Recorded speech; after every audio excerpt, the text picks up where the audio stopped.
All right, let's help Dawn out here. She's got a couple questions. First thing is electrolytes and dehydration tests. So you're going to check electrolytes. I mean, they can check that via blood, but the most accurate is going to be the HTMA. And the HTMA stands for hair tissue mineral analysis. And that's where you cut some of your hair close to the scalp. You keep the first inch and a half. It goes to the lab, and they measure the minerals in that. And the electrolytes, particularly in relation to dehydration, you're looking at are the sodium and potassium. And guess which two we see crashing out when mold is involved in mold toxicity?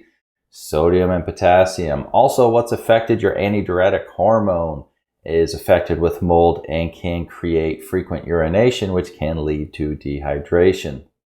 So mold can cause low electrolytes and dehydration in a multitude of ways. So the best test again is HTMA for electrolytes.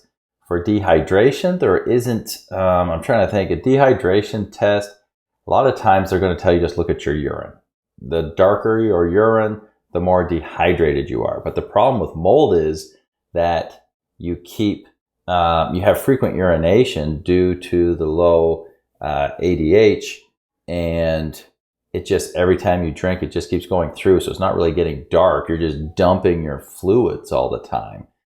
Now, if you're dry fasting or something, like when I was healing my gut, I was dry fasting and my urine would get extremely dark, but I knew it would, and that has its own benefits, which I won't get into this one, dry fasting. But if you see your urine going very dark, then yes, you're likely dehydrated. But that's not extremely common in mold. Usually people keep drinking, but it just keeps flushing out and taking those electrolytes with it. So I would do the HTMA and see what your sodium, potassium, and your calcium, magnesium, those are the other ones that really get moving the wrong direction when you're very inflamed from the mold and mycotoxins.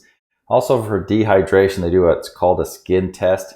No, it's not very scientific. You're literally pinching your skin and then seeing how long it takes to go back down. So if you pinch your skin and it stays up high, that's a sign that you're dehydrated because it's not very elastic anymore, okay? My doctor says I'm dehydrated when I drink a lot of water and 1 large mineral water a day. Yeah, so that's common with mold. I would get the HTMA done. You may need to be supplementing with Jigsaw Adrenal Cocktail, which is sodium, potassium, and whole food C. That can be very helpful. I see another question. How do I set up a consultation with you? All right, I will post a link to my website. Can you explain why it's said to not treat mold with bleach? Oh, sorry, Dawn, that was Terry's question. All right, Dawn, I hope that helps you out. Oh, there's another question. I'm losing weight. Again, does that mean, and what does that mean, and why am I losing weight again? Is there any tests I should be doing? With mold toxicity, it's all over the board. You see people that get thin and can't put weight on. You see people that balloon up at no fault of their own because of all the toxicity in their water, storing water and fat for putting toxins in, and things can go either way. Or people just keep their weight and are extremely sick. So unfortunately, mold just throws a monkey wrench into everything, and it can absolutely affect your weight, including weight loss. So you're going to have to be careful, watch what you eat, especially when you're sensitive to food. You got mast cell issues happening in a very sensitive gut.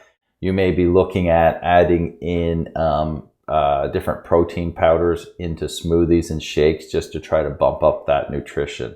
But again, as you get out of mold, as you get healing in a proper protocol, all these things are going to start falling away as you start restoring your health. All right, I hope that helps, Don. Do you have questions about mold in your home or body? Book a consultation with Matt, aka the Mold Man, to guide your home and body to the next level of healing.